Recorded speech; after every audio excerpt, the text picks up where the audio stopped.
Gusto mo ba ng bagong tono habang nagla-livestream ka gamit ang Voicemod application?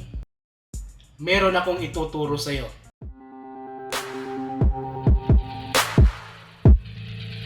Hi!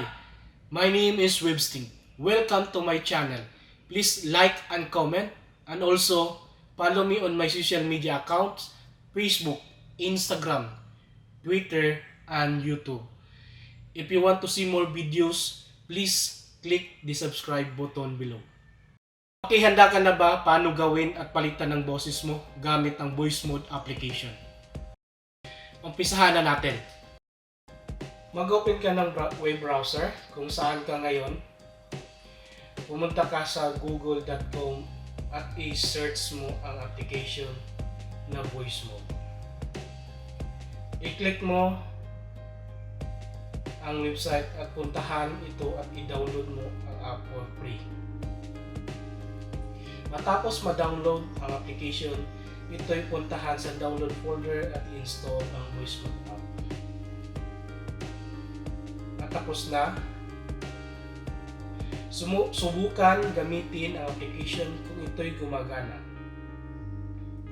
Kung naranasan ninyo na may nag-pop up na black screen na System32 Windows na mayroong sinasabi na requesting administrator privilege, na di siya nawawala kahit pa ang gawing restart, di pa rin siya nawawala.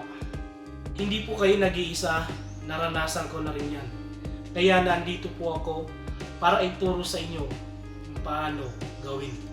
Ito ang gagawin natin para ma-resolve ang problema na yan. Go to the search box near the Windows Start icon and type Device Manager into it. Examine the Voicemod virtual audio device, video and game controls to see if it's preset. Then if you can see it here, let's add the driver. If you notice in the Device Manager, there is a menu tab called Action. Simply click and scroll until you find the Add Legacy Hardware. Hit it and continue to next. Then choose the Install the hardware manually and click the next button. Look at scroll down to the sound, video, and video controller. And next, then choose a helpdesk. Then browse the file where the Voicemod app installed. Go to the program files and look the Voicemod desktop folder and look the driver folder and get this file BNDRB driver.